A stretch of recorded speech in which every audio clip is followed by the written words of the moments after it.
A rock the size of a skyscraper is going to hit Earth in 8 months. Nobody knows where.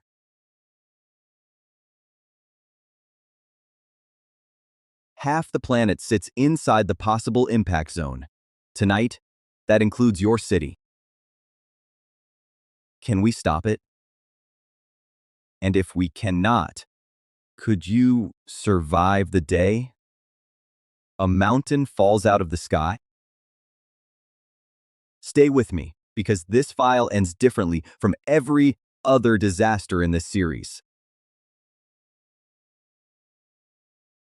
3 weeks ago, an astronomer photographing a distant galaxy noticed a faint streak crossing 3 frames in a row. Within a week, every major observatory confirmed the math. 300 meters wide, arriving in 8 months. To understand what that means, look at what is already out there. Tens of thousands of asteroids cross Earth's orbit. Most are harmless gravel. In 2013, a 20-meter rock exploded over Chelyabinsk, Russia, and shattered windows across a whole city. In 1908, a slightly bigger one flattened 800 square miles of Siberian forest. It never even touched the ground. And 66 million years ago, a 10-kilometer monster ended the age of dinosaurs before breakfast. Our asteroid is in between. 300 meters. Too small to end the world. Exactly big enough to erase a region. If it lands, it arrives with the energy of thousands of nuclear weapons in a single silent flash. For the first month, nobody knows where it will hit, because a tiny wobble in orbit means thousands of miles on the ground. The predicted impact zone starts as a stripe wrapped around half the planet, crossing 3 continents and 2 oceans. Every week, new measurements shave the stripe thinner. Cities watch themselves fall out of the danger zone and celebrate in the streets. Others watch the stripe settle over their homes. The corridor finally narrows to the North Atlantic and its coastlines. Now the world has 7 months and 1 job. Move a mountain traveling at 20 kilometers per second. The good news is, we have done it before. In 2022, NASA slammed a probe into the asteroid Dimorphos. That mission, called DART, shortened its orbit by over half an hour. Humanity's first deliberate change to the heavens. It worked. So the plan is DART, scaled up. Not to shatter the rock, just to nudge it. A tiny push, months early, misses Earth entirely. 3 kinetic impactors launch within 90 days, built from spare parts, existing rockets, and the combined budgets of terrified nations. There is a backup plan too. A nuclear standoff burst, detonated near the surface, to vaporize one side and shove the rock sideways. Nobody wants Plan B. Blowing up an asteroid risks turning one bullet into a shotgun blast. Push, do not pop. Impactor 1 misses. Space is unforgiving, and the asteroid is tumbling. The world holds its breath for Impactor 2. Impactor 2 hits dead center. Telescopes watch the dust plume bloom like a silent firework, and the orbit begins to bend. Impactor 3 hits a week later and bends it further. The predicted impact point slides off the coastline, out to sea, and keeps sliding. And this is where our scenario splits in 2. In the timeline where we started early, the rock misses Earth by a comfortable margin. But let us be honest with the other timeline. Suppose the nudge is not quite enough, and a fragment still comes down in the ocean. Impact day. The fragment hits the North Atlantic at dawn, 400 miles from shore. And the sky splits with light. The fireball outshines the sun for 8 seconds. The sound arrives half an hour later, as a rolling boom that rattles continents. The splash carves a hole in the sea miles wide, and the ocean rushes back in with a fury, the fury that becomes a train of tsunamis. Waves 10 to 30 meters high reach the nearest coastlines within 2 hours. And here is the thing. Everyone knew for months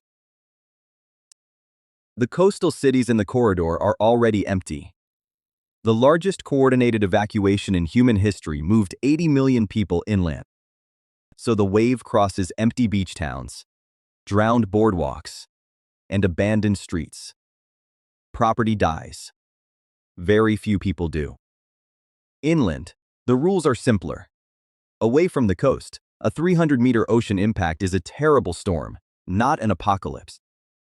If you are ever in an impact corridor, your survival rules are boring and effective. First, distance is everything. Follow the evacuation. Second, never watch a fireball through a window. The blast wave arrives minutes later and turns glass into shrapnel. Stay away, stay low. Third, if you are coastal, treat it like the biggest tsunami warning ever issued. High ground, on foot, hours early, no exceptions. Fourth, pack for weeks, not days. Impact dust and rerouted supply chains mean shelves stay empty long after the shaking stops. And fifth, fill the tank and the bathtub early, because 80 million people move at the speed of the slowest gas station. The months after are hard but survivable. Dust dims the sun and cools the summer. Harvests limp. Prices spike. Insurance collapses in the corridor. But this is a regional wound, not a planetary one. The dinosaurs needed a rock 30 times wider to lose everything.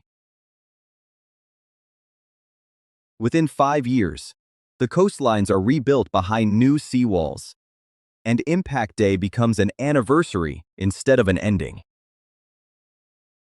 Now rewind to the timeline we actually expect, the one where the nudge works and the rock sails past Earth.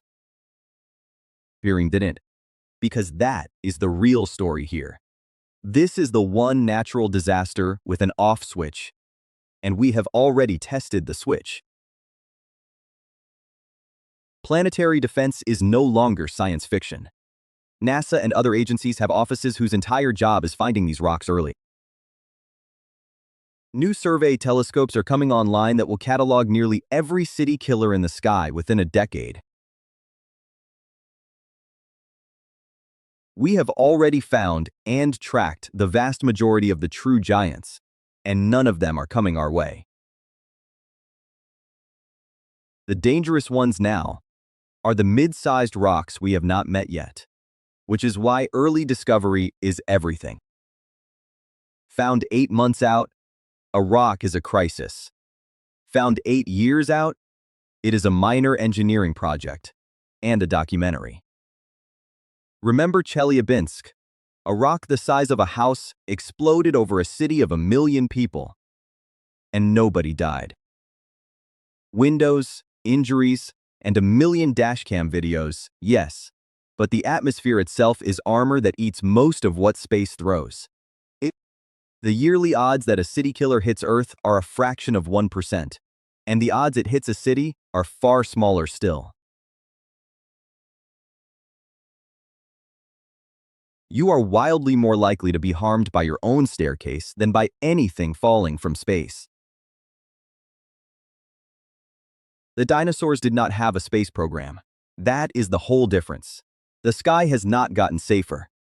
We have gotten smarter. Every year we find thousands more rocks, map their orbits centuries ahead, and quietly cross them off the list.